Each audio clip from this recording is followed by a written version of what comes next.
जल्दी चलो, शाम होने से पहले पहुंचना है।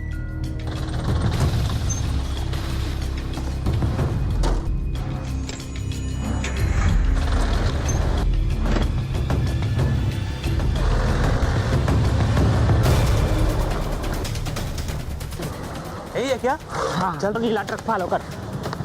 हेलो सर, ट्रक मिल गया, हम उसको फॉलो कर रहे हैं। हाँ सर, ओके।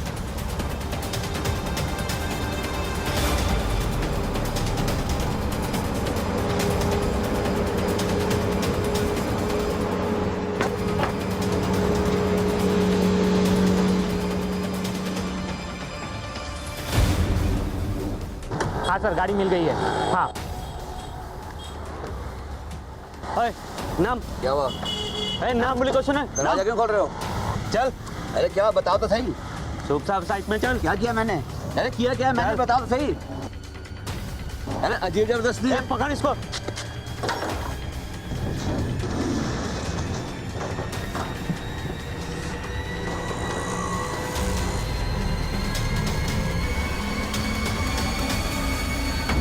आसाम के डिब्रूगढ़ पुलिस स्टेशन से सर खबर आई है, हाईकोर्ट के ऑर्डर है, इन दोनों लोगों को ढूंढना है सर।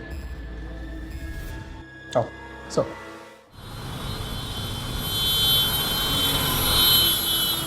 उसकी बॉल स्विंग होते हुए अंदर आई और मैं लास्ट मोमेंट पे बैट लगा दिया, सीधा चौका। क्या बात है। लेकिन ईशान, अगर तुम्हारी टाइमिंग मिस हो जाती तो क्या, स्नेको के कॉट बिहाइंड। इसलिए मैं हमेशा कहता हूँ स्ट्रेट बैट से खेलो ना। स्ट्रेट बैट से खेलोगे कॉन्फिडेंस आ जाएगी। अच्छा ओके, अगली बार से खेल लूंगा। बैट मेरा फोन का है। अभी तुम फोन के एडिक्ट होने लगे हो ईशान। देखो अंदर है।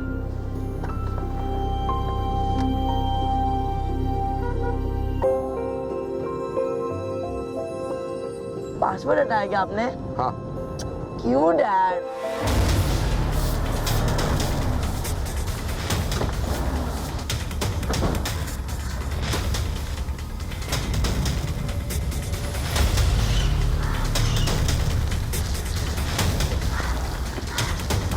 Excuse me. राजू, लो पकड़ो। जी कहिए। रघुवीर कौन है?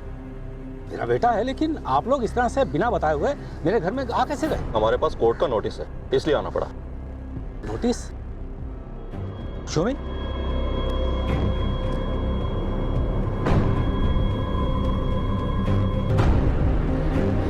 बहू, रघुवीर कहाँ है? क्या हुआ माँ जी? पुलिस उसके बारे में पूछ रही है, कहाँ गया है वो? माँ जी वो तो ईशान को लेने क्रिकेट एकेडमी तक गए हैं। What about my privacy, dad? Privacy? Mobile दिलवाने की एज में मोबाइल मिल गए ना। प्राइवेसी की जब एज होगी, प्राइवेसी भी मिल जाएगी। लेकिन dad, Ishaan, I found some clips तुम्हारे मोबाइल में। लेकिन ऐसे क्लिप्स देखना इज वेरी रॉन्ग। ये कुछ एजुकेशन नहीं है, ये मिसगाइड कर देगी। I hope you understand. Sorry. ठीक है ईशान, इट्स ओके। इस उम्र में हर एक से हो जाता है। Don't feel embarrassed.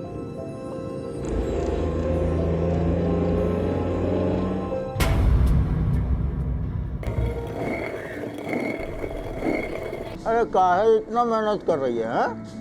न तेरा कोई आगे है न कोई पीछे है ना दादा, मेरी एक अमानत है किसी के पास। अच्छा और है ना टका जमा करची।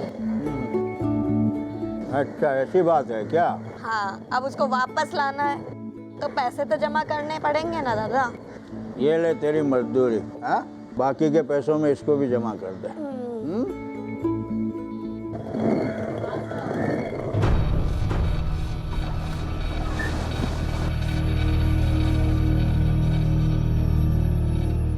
मम्मा, आप जानते हो आज मैच में क्या हुआ?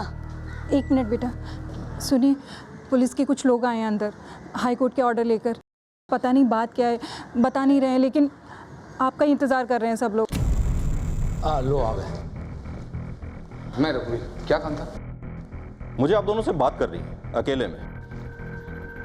बेटा तुम अंदर जाओ। रुको बेटा, क्या नाम है तुम्हारा? ईशान। बेटा मुझे तुम्हारी एक फ़ोटो चाहिए। तोमर, एक फ़ोटो लो। बेटा हमारी तरफ देखिए।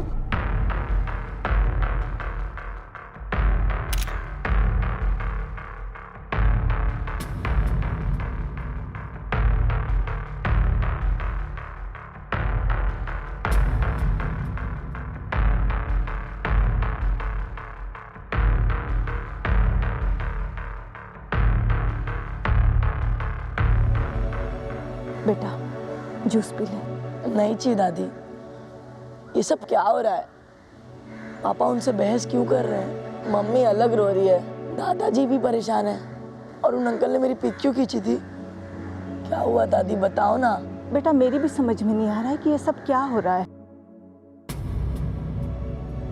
खैर छोड़, ये ले तू जूस पी।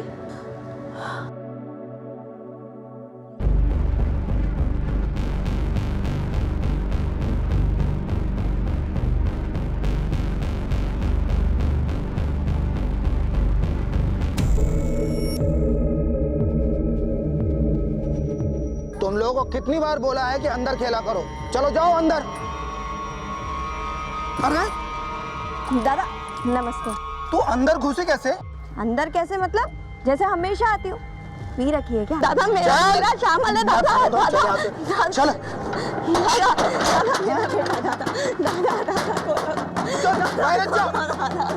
बोलो दादा, दादा मेरा बेटा, दादा मेरा बेटा,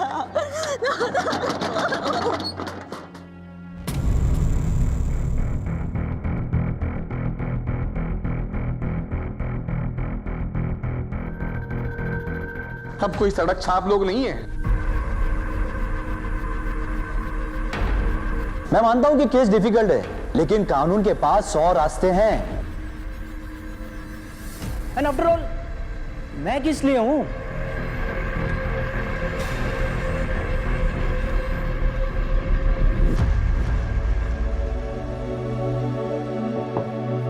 डैड अंदर आ जाऊं?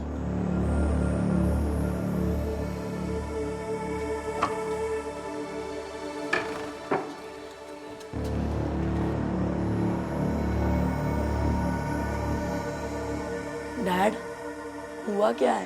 पुलिस वाले क्यों आए थे? मम्मी पिछले 2 घंटे से रोई जा रही है, कुछ तो बताओ। देखो ईशान, कोई खास बात नहीं है, और जो भी है उसे सुलझाने के लिए घर के बड़े काफी हैं। 2 महीने बाद एग्जाम्स आ रहे हैं, है ना? चलो। डैड आपको मैं ऐसे देख के कैसे पढ़ सकता हूँ? देखो ईशान, ये मामला बड़ों का है, सो डू नॉट पोक your nose in it. Okay, go and study. जाओ।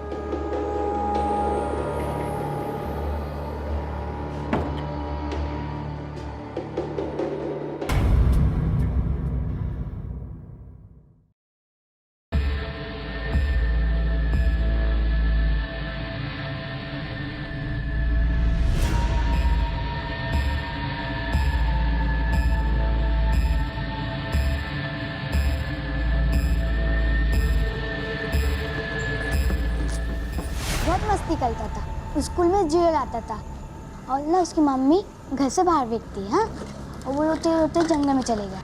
बेटा बेटा मेरा एक छोटा सा बच्चा यहाँ रहता था शामिल, तुमने देखा क्या उसको? मैंने तो नहीं देखा। आपने देखा? हाँ पहले था, लेकिन अब नहीं है।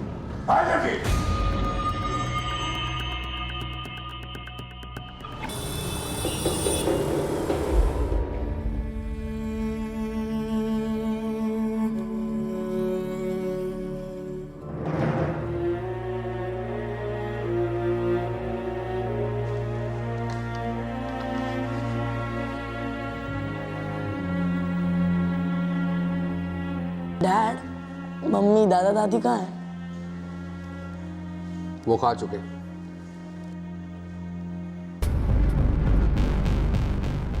Are you sure?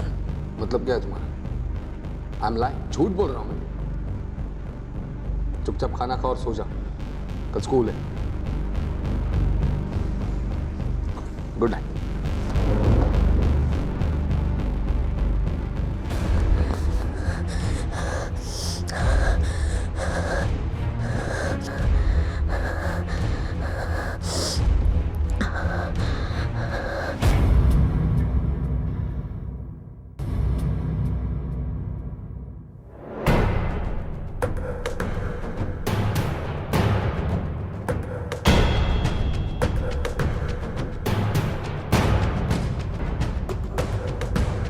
सुनो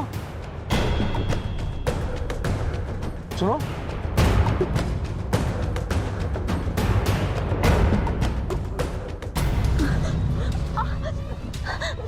मैंने कुछ नहीं किया। तुम यहाँ कैसे आई?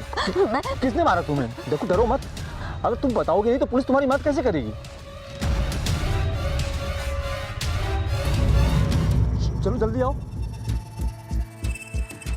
अरे डरो नहीं, आ जाओ।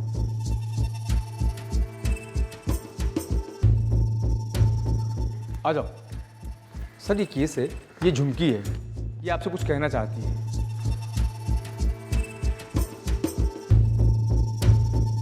बुआ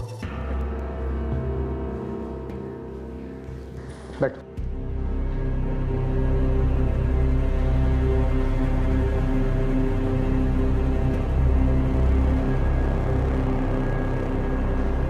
बोलो। डरो मत, साहब भाल मानवा से इन्हें सब कुछ बता दो, ये तुम्हें इंसाफ दिलाएंगे।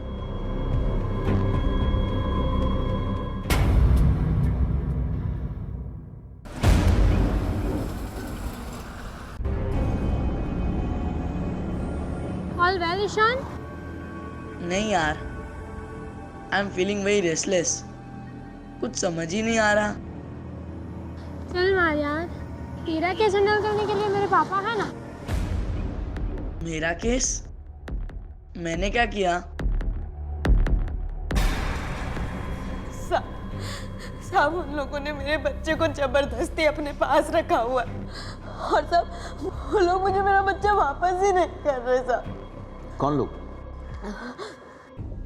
तुम्हें भय ना पापा, तसल्ली से बताओ क्या हुआ। साहब 1 साल पहले एक आदमी ने मुझे अपने झूठे प्यार के जाल में फंसा लिया और पेट से कर दिया और साहब उसके बाद छोड़कर भाग गया। मैं पेट से, वो तो भला अनाथ आश्रम वालों का जिन्होंने मेरी हालत देखकर पहले तो मुझे रहने को छत दी और फिर मेरे बच्चे शामिल को पैदा करने में मेरी मदद की। लेकिन साहब बच्चा पैदा करने के बाद मैं शामिल को लेकर अकेले कहाँ कहाँ भटकती, तो उन लोगों ने मुझे कहा कि मैं शामिल को उनके पास ही छोड़ दूँ और जब उसकी परवरिश के लायक पैसे जोड़ लूँ तो शामिल को वहाँ से लेकर चली जाऊँ। इसीलिए साहब मैं शामिल को वहीं अनाथ आश्रम में छोड़ आई। वो वहीं रहता था साहब और मैं दिन रात मेहनत करती थी ये सोचकर कि साहब 4 पैसे जोड़ लूँगी तो अपने बच्चे को अपने पास ले आऊँगी साहब। और साहब बीच बीच में मैं उससे मिलने भी चाहती थी, लेकिन इस बार मैं उनके पास गई तो उन्होंने मुझे अंदर जाना तो दूर मुझे अपने बच्चे से मिलने भी नहीं दिया साहब। और जब मैंने शामिल के लिए पूछा तो उन्होंने कहा कि यहाँ कोई शामिल नहीं रहता। कौन सा अनाथालय ये? रंजना बाई तो उन्हीं का। रंजना बो ठाकुर? हाँ वही।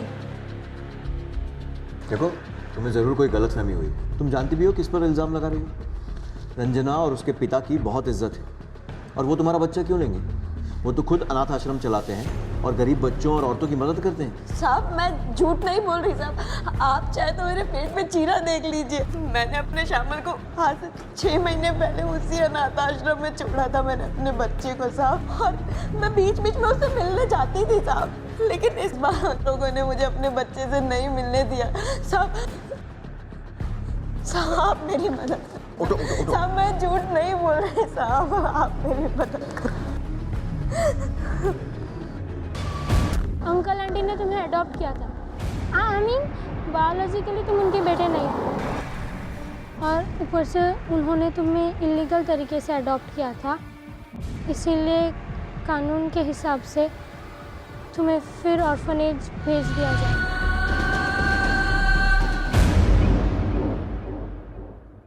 अनाथालय वालों ने इसके खिलाफ कंप्लेन लिखवाई है। कह रहे हैं कि ये पागल है और वहाँ से बच्चा चुराने की कोशिश भी कर रही थी। सीसीटीवी फुटेज भी भेजा है उन्होंने। सर क्या हमें झुमकी की बात पर यकीन करना चाहिए? लेकिन उसके खिलाफ जो कंप्लेंट मिली है उसका क्या? उसी कंप्लेन को बेस बनाकर झुमकी को अरेस्ट करो। लॉकअप में रहेगी तो सेफ रहेगी। सेफ? आपको क्या लगता है सर कि वो सच बोल रही है? अगर झूठ भी बोल रही है तो उन लोगों के खिलाफ बोल रही है जो बहुत पावरफुल है। It's risky for her. Sir अगर ऐसा ही है तो हम रंजना के खिलाफ एफआईआर क्यों नहीं लिखवा सकते? अभी नहीं। रंजना और उसके फादर दोनों बहुत पावरफुल हैं। अगर बिना ठोस सबूत के उनके खिलाफ कोई भी एक्शन लिया तो हंगामा खड़ा हो सकता है और इस वक्त हमें बिना हंगामा खड़ा किए सच्चाई जाननी है। झुमकी के खिलाफ जो कंप्लेन है उसे बेस बनाकर अनाथालय में इन्वेस्टिगेशन करो। कोई पूछे तो बोलना काउंटर कंप्लेन। पता करो वहाँ चल क्या रहा है। सर आप लोग तो यह सर पे ही सवार हो गए। कंप्लेन इसीलिए ना है, क्या चाहते हैं ये सब कुछ छोड़ छाड़ के पुलिस थाने में बैठे रहे? हाँ बेटा उधर बिछा दो। देखिए आप लोग इधर फुर्सत नहीं है कि जब दिल करे मुंह उठा के चले आए। अब जाइए, फुर्सत नहीं है यहाँ पे। क्या हुआ, जाइए।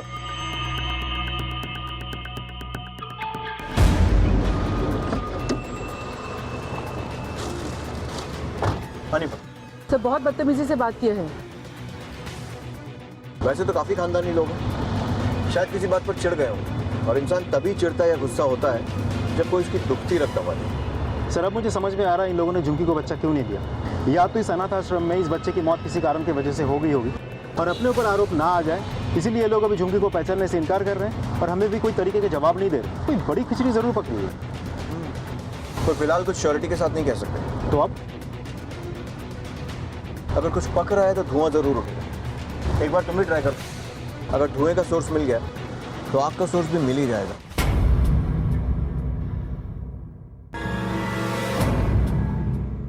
ईशान, ईशान दरवाजा खोल बेटा, दरवाजा खोल बेटा।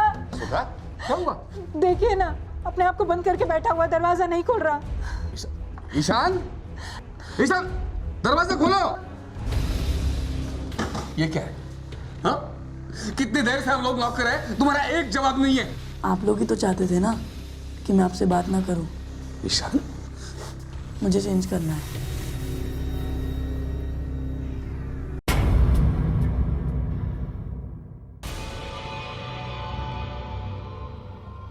अरे मेरा बेटा थोड़ा पागल है।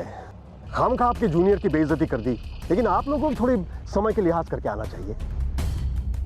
जिस औरत के खिलाफ आप लोगों ने कंप्लेंट दर्ज करवाई है, यानी कि झुमकी, जो आपके हिसाब से यहाँ बच्चा चुराने आई थी, उसका तो कहना है कि उसका बच्चा रंजना जी ने चुराया है। बहुत करीब हुआ। अरे कोई भी कुछ भी कहेगा और तुम उनके हमें पकड़ने चले आओगे।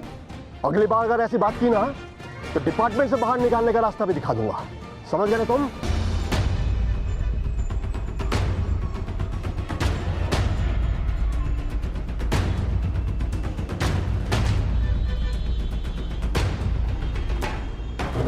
मेरे अंदाजे से कुछ ज़्यादा ही रिएक्ट कर दिया नेताजी ने। इसका सिर्फ एक ही मतलब हो सकता है हजारिका। वो क्या sir? I am not sure, पर मेरी गट फीलिंग कह रही है कि ये केस जितना दिख रहा है उससे काफ़ी बड़ा है। एक बात बताओ, झुमकी का अकेला केस है या फिर ऐसे और भी केसेस रजिस्टर्ड हुए हैं पहले? सर आपको लगता है अनाथ आश्रम के आड़ में कोई रैकेट चल रहा है? जिस तरह से रंजना के भाई और उसके फादर ने रिएक्ट किया था, ये बात तो कंफर्म है कि केस इतना सिंपल नहीं है। पता लगाओ कि ऐसी पहले भी कंप्लेंट्स दर्ज हुई हैं क्या। तब तक मैं जाकर इस रंजना से मिलता हूँ डायरेक्टली। कोई खास बात सर? Find out. इस केस में शामिल रसूखदार लोगों का भ्रमजाल बहुत बड़ा था। उनके रुतबे की वजह से सच्चाई दुनिया की आंखों से ओझल थी और इसी वजह से इस केस की तह तक पहुंचना असंभव दिखाई दे रहा था। लेकिन इस सब के बावजूद आसाम पुलिस ने यह ठान लिया था कि वो इतनी चतुराई से सबको ऑब्जर्व करेगी कि किसी को कोई भनक भी नहीं लगेगी कि क्या चल रहा है। ये लीजिए, स्पेशली दार्जिलिंग के बागान से मंगाई गई है। Nice, first flush. अरे वाह, आप तो कुनोजर हैं। और मैं आज तक समझती रही कि पुलिस वाले बहुत बोरिंग होते हैं। हमारी खाकी वर्दी के अंदर भी इंसान छुपा होता है मैडम। ये वर्दी बगैर पढ़ाई लिखाई की तो मिलती नहीं है। प्रोफेशन की डिमांड है कि ज़्यादातर समय अपराधियों और खूनियों के साथ बिताना पड़ता है। And I am sure you will understand कि उनके साथ सलीके से बात नहीं की जाती, नहीं तो लाइफ के सलीके हमें भी कूट कूट कर भरे हुए हैं। Well, I'm impressed, officer. Thank you. मैं यहाँ अपने जूनियर ऑफिसर्स की तरफ से आपसे माफ़ी मांगने आया हूँ। जिस तरीके से उन्होंने आपके फादर और भाई से बात की। Yeah, that was too much. I know. दरअसल वो लोग ये क्लियर नहीं कर पाए कि वो आपके फादर और भाई को अक्यूज़ नहीं कर रहे हैं, बल्कि सिर्फ अपना काम कर रहे हैं। क्योंकि अगर ऐसा होता तो झुमकी की कही हुई बात पर हम बहुत पहले FIR लिख चुके होते। लेकिन रंजना जी, मुझे भी यही लगता है कि ये लड़की झुमकी या what ever her name is झूठ बोल रही है और हम भी इस केस को जल्द से जल्द क्लोज करना चाहते हैं। क्योंकि अगर प्रेस तक बात पहुंच गई तो आप जानती हैं, आप जैसी इंपॉर्टेंट फैमिली को बदनाम करने के प्रेस हमेशा पीछे ही पड़ी रहती है। आपकी ये बात सुन के तो मैं आपसे और भी ज़्यादा इम्प्रेस्ड हो गई। अब तो मैं ये सोच रही हूँ कि हम पहले क्यों नहीं मिले। मौका ही नहीं मिला। एनीवेज आई नो कि आप जितने इंपॉर्टेंट हैं उतने इंपॉर्टेंट आपका टाइम भी है, so I will not take much of your time. बस एक रिक्वेस्ट लेकर आया था, इफ़ यू डोंट माइंड। हाँ हाँ बिल्कुल, बताइए, हमें आपकी मदद करने में खुशी होगी। मुझे आपके अनाथ आश्रम में रजिस्टर्ड बच्चों की लिस्ट चाहिए थी। मुझे ये जानना है कि पिछले 6 महीने में यहाँ कितने बच्चे आए, कौन कौन आए। इससे हम ये प्रूव कर पाएंगे कि झुमकी आप पर झूठा इल्ज़ाम लगा रही है। समझिए आपका काम हो गया। कल आपके थाने में वो लिस्ट पहुँच जाएगी। Thank you very much. झूठ बोलने की क्या जरूरत थी?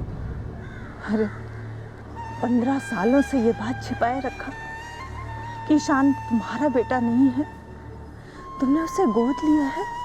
और कोई ऑप्शन था हमारे पास माँ?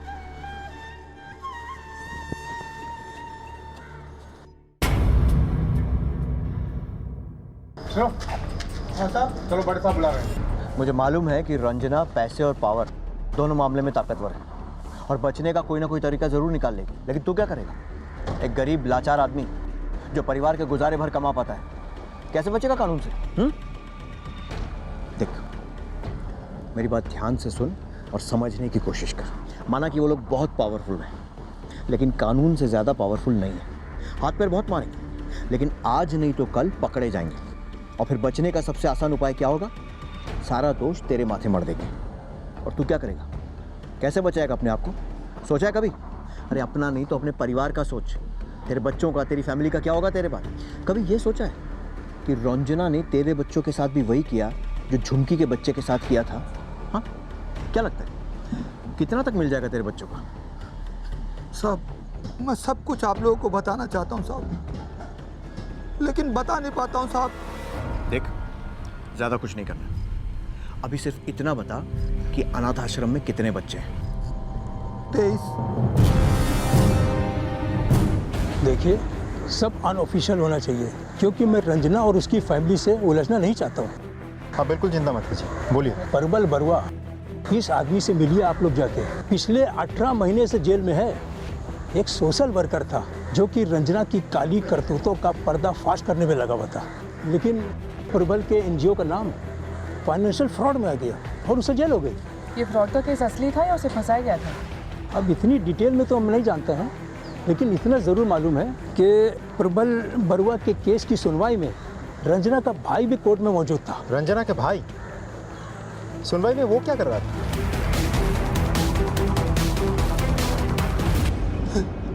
तुम रंजना के खिलाफ इन्वेस्टिगेशन करोगे? अच्छा है, बहुत अच्छा है। मैं एक काम करता हूँ, मेरे बगल वाला सेल है ना, खाली करके रखता हूँ तुम्हारे लिए।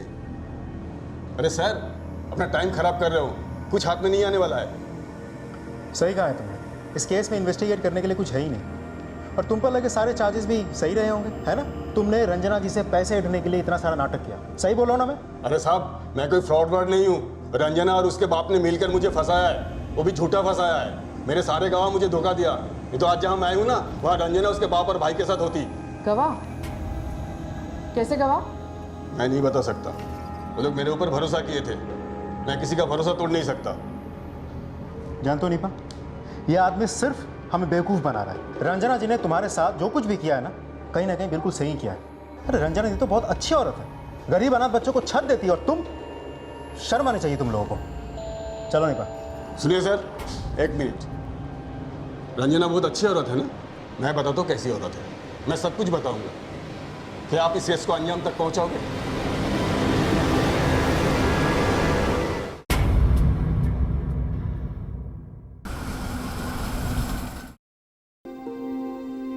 ईशान, यार कुछ तो बोलो। मैं बहुत कंफ्यूज हूँ यार, मैं जानता नहीं कि मैं कौन हूँ, मेरी रियल मॉम डैड कौन है, और वो जिंदा भी है या नहीं। मैं जानता हूँ कि मेरे पेरेंट्स मुझसे बहुत प्यार करते हैं, वो मेरे बिना नहीं रह पाएंगे, बट उन्होंने मेरे साथ ऐसा क्यों किया? मुझे इल्लीगली अडॉप्ट क्यों किया? उनने मुझसे ये सब क्यों छुपाया? मुझे तो ऐसा लग रहा है जैसे my whole life was a lie.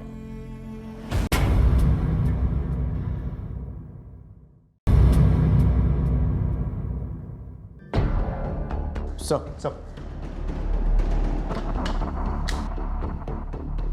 Thank you sir. सच सामने आ गया। रंजना और उसकी फैमिली अनाथालय की आड़ में बच्चे बेचने का इलीगल बिजनेस करते हैं। एक एक बच्चे की कीमत 3 से 20 लाख रुपए लगाई जाती है और ये बच्चे सिर्फ इंडिया में नहीं बल्कि इंटरनेशनल मार्केट में भी बेचे जाते हैं। Are you sure? Yes sir. Modus operandi क्या है? सर ये लोग झुमकी जैसे अबला औरतों से या तो ज़बरदस्ती या फिर उनकी मजबूरी का फ़ायदा उठा के उनसे बच्चे छीन लेते हैं। कब से चल रहा है सर? तकरीबन 20 साल से। पहले रंजना का फादर ऑपरेट करता था और अब रंजना। और तो और सर रंजना ने जो लिस्ट हमें भिजवाई है उसके हिसाब से अनाथालय में 17 बच्चे, लेकिन गार्ड के हिसाब से 23 बच्चे। अनाथ आश्रम में कितने बच्चे हैं? 23। रंजना के खिलाफ जितने भी गवाह हैं उनमें से कोई भी कंक्रीट नहीं है। वो गार्ड रंजना के लिए ही काम करता है, तो रंजना और उसकी फैमिली उसे कभी भी चुप करवा सकते हैं और गार्ड ने हमें कुछ भी राइटिंग में नहीं दिया है। अब बचे बाकी 2 गवाह, वो सोशल वर्कर बरुआ और झुमकी। बरुआ ऑलरेडी जेल में है तो कोई भी कोर्ट उसकी गवाही को मानेगा नहीं और झुमकी के खिलाफ ऑलरेडी FIR दर्ज हो चुकी है अनाथ आश्रम से बच्चा चुराने की कोशिश करने के जुर्म में, वो भी CCTV के सबूत के साथ। तो साइकिया जितने भी गवाह हैं उनकी कोई क्रेडिबिलिटी नहीं है और एक बार मान भी लें कि ये तीनों सच बोल रहे हैं, इसलिए हमें बहुत सतर्क होकर आगे बढ़ना होगा। एक गलत कदम और रंजना के खिलाफ हम कोई भी कार्रवाई नहीं कर पाएंगे। अगर कुछ भी गड़बड़ हुई आई डोंट नो कितने लोगों के ट्रांसफ़र होंगे और कितने लोग सस्पेंड होंगे। इसीलिए इस केस को और मजबूत बनाने के लिए हमें ठोस सबूत की ज़रूरत है। Get some hard evidences to prove it, तभी हम इस केस को आगे बढ़ाएंगे। झुमकी याद करने की कोशिश करो, वो लोग कौन थे जो तुम्हें अनाथ आश्रम लेके गए और वो कौन था जिसने तुम्हारा ऑपरेशन किया?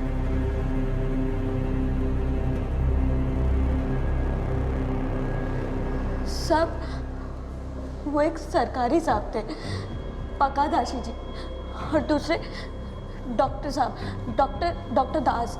बस यही 2 लोग थे साहब। मुझे मेरा बच्चा वापस चाहिए, मुझे मेरा शामिल चाहिए। इतना काफ़ी। आई थिंक इन नामों से हमें कुछ लीड्स मिलेंगे। पता करो कि यहाँ का चाइल्ड प्रोटेक्शन ऑफिसर कौन है और इस डॉक्टर दास की भी सारी डिटेल्स निकालो। मुझे इन लोगों की सारी डिटेल्स चाहिए। सुबह से लेकर रात तक इनके सारे मूवमेंट्स पे नज़र रखो। कहाँ रहते हैं, किससे मिलते हैं, बैंक अकाउंट्स कहाँ हैं, क्या खाते हैं। रंजना और अनाथ आश्रम में इनके कितने गहरे संबंध है वो भी। तब तक मैं रंजना के द्वारा लिए हुए इन बच्चों के पेरेंट्स से बात करता हूँ जिनके बारे में बरुआ ने बताया था। सब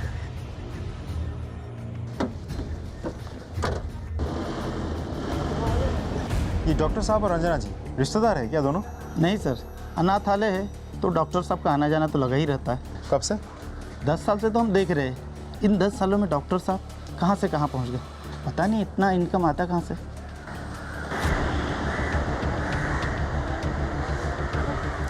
जब से जॉब मिली है इनको तब से जैसे पैसों की बारिश हो गई हो। कहाँ से है पता नहीं, पूछने से बोलते हैं पुश्तैनी संपत्ति है। हमने आपको कहा ना, किसी के बारे में कुछ भी नहीं पता हमें। क्लिनिक तो नाम का क्लिनिक है, डॉक्टर साहब तो कहीं और से कमाते हैं। उनका ऊपर एक इंक्वायरी बैठी थी, लेकिन वो इंक्वायरी बाद में क्या हुआ कुछ भी मालूम नहीं पड़ा। 5 साल पहले मैंने 3000 रुपये लिया था। 3 बच्चे साहब, चौथे को पालना मुश्किल था। ठीक है, तो फिर तुम इस बात के गवाह बन जाओ। नहीं साहब, नहीं, हमको तो यहीं पे रहना है। बिगाड़ करके कैसे रहेंगे? पुलिस हमें से परेशान कर रही है, बेवजह सवाल पूछे जा रही है, जबकि वैसा कोई केस ही नहीं है। इनफैक्ट हम पुलिस के खिलाफ हैरेसमेंट का केस दर्ज करेंगे। हमें डरा धमकाकर सिर्फ घूसखोरी के लिए ये सब किया जा रहा है, हमें फंसाया जा रहा है। ये सब हमारे खिलाफ एक साजिश है। हम कारा से रिलेटेड हैं। आप चाहें तो डॉक्यूमेंट्स चेक कर लीजिए। रंजना ने तुम्हारे खिलाफ कंप्लेन दर्ज की है कि तुमने उसके गार्ड को धमकाया, अगवा किया और उसे मारा। सर हमने कोई मारपीट नहीं की, सिर्फ उससे पूछताछ की थी। जानता हूँ साइकिया, लेकिन ऊपर से तुम्हें सस्पेंड करने का ऑर्डर आया है। साइकिया, मैं तुम्हारा सस्पेंशन तो नहीं रोक पाऊंगा, लेकिन इस केस में तुम मेरे साथ काम करोगे अनऑफिशियली।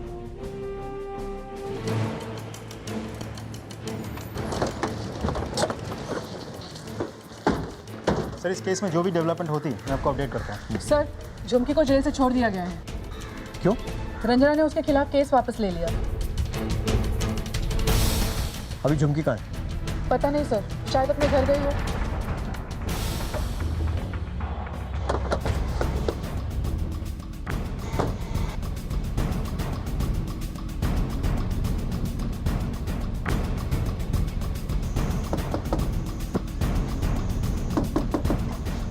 क्या हुआ सर?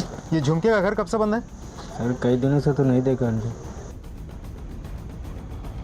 ठीक, झुमकी को ढूंढना होगा। सर हो सकता है उन लोगों ने कंप्लेंट वापस इसीलिए ली हो कि झुमकी जेल से बाहर आए और वो लोग उसे उठा लें। हम सिर्फ अनुमान लगा सकते हैं। We don't have solid evidence to prove it. तुम रंजना और उसके भाई पर नजर रखो, कहाँ जाते हैं, क्या करते हैं, किससे मिलते हैं। मैं इस डीसीपीओ और डॉक्टर को देखता हूँ। सर उनके घर पे रेड का प्लान है? हम रेड नहीं करेंगे, लेकिन ऐसी रेड पड़ेगी कि उनकी 7 पुश्तें सज उगलेंगे। So do you mean? You are right. बहुत दौलत जमा की है उन दोनों ने। कैसे की है इसका जवाब इनकम टैक्स डिपार्टमेंट को देंगे और वो इन्फॉर्मेशन हमारे काम आएगी।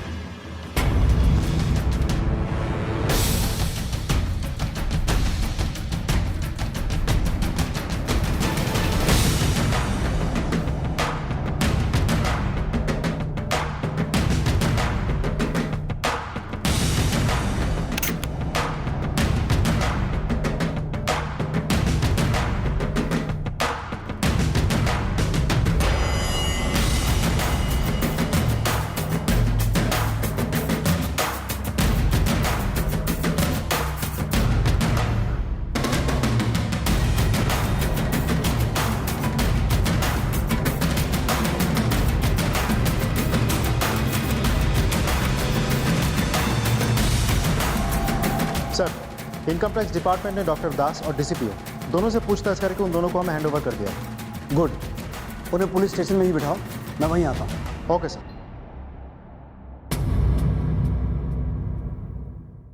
रंजना जी के अकाउंट से आप दोनों के अकाउंट में लाखों रुपए ट्रांसफर हुआ है। कोई तो रीजन होगा। मैंने लोन लिया था। मुझे ये सब गिफ्ट में मिला है। डीसीपीओ साहब, आप भी पहले उस अनाथालय में काम करते थे, फिर रंजना जी के जुगाड़ से DCPO district child protection officer बन गए और अब उनके साथ मिलकर चाइल्ड ट्रैफिकिंग का धंधा करते हैं। ये सब फॉल्स एलिगेशंस है। वो अनाथालय कारा यानी सेंट्रल एडॉप्शन रिसोर्स अथॉरिटी से जुड़ा है और वहाँ सब कुछ लीगल होता है। अब चाहिए तो रिकॉर्ड्स चेक कर लीजिए या पूछताछ कर लीजिए अपनी तसल्ली के लिए।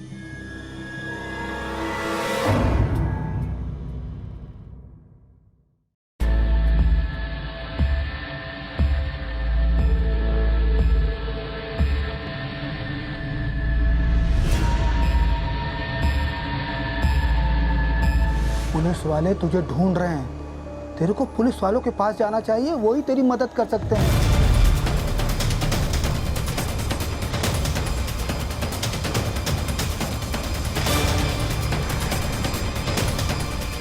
हेलो सर, या तो होल्ड बच्चा से।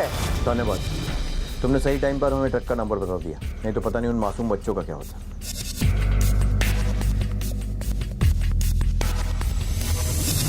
आप लोग मुझे यहाँ ऐसे कैसे लेकर आ सकते हैं? मैं आप लोगों के ऊपर तक शिकायत लगाऊंगी। I won't spare you guys. Take the charge. Thank you sir.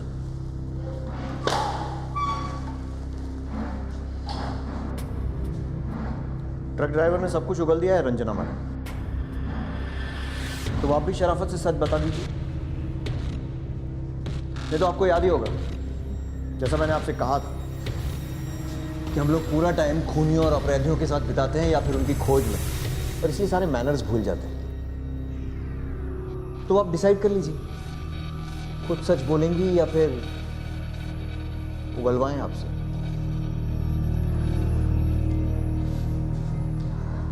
हाँ, मैंने बच्चों की इलीगल अडॉप्शन को अपना बिजनेस बना लिया था। बहुत पैसा कमाया ना ये गैर कानूनी धंधा करके। तो सीधे सीधे बताओ कि और कौन कौन शामिल था इसमें तुम्हारे साथ, बताओ। सर, मेरा वकील, डॉक्टर और डीसीपीओ, मैं बच्चों के इलीगल पेपर्स बनवाती थी। मेरा वकील उन पेपर्स को रेडी करता था और डॉक्टर अनाथ आश्रम में ही बच्चों की डिलीवरी का बंदोबस्त। हम बच्चों का फिटनेस सर्टिफिकेट भी अनाथ आश्रम में ही बना लिया करते थे डॉक्टर की मदद से। और वो डीसीपीओ? सर, वो असहाय गरीब बच्चों को मेरे पास भेज देता था जिन्हें मैं बेच देती थी।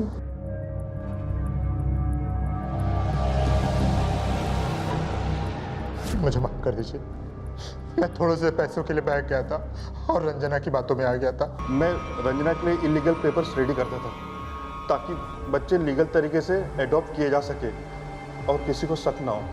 अभी हाल फिलहाल में जिन जिन बच्चों के नकली पेपर्स बनाए हैं सबके नाम बोल फटाफट। छोटू, गणेश, रिद्धि और सोहम। इन सभी बच्चों को ढूंढो और कोर्ट में पेश करो। सब। प्लीज, मैं आप लोगों से कोई बात नहीं करना चाहता। ईशान, मुझे बात करनी है और मैं ये बात इसलिए कर रहा हूँ क्योंकि मुझे पता है कि अब तुम उतने बड़े हो गए हो कि ये बातें समझ पाओ।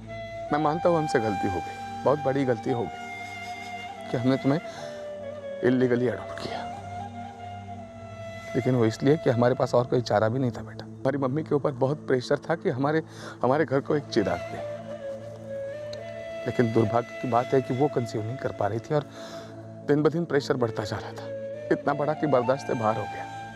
फिर हम लोगों ने डिसाइड किया कि बच्चा अडॉप्ट करते हैं, लेकिन उस अडॉप्शन की प्रोसेस को भी 2 साल लग जाते हैं बेटा। इसलिए हमने ये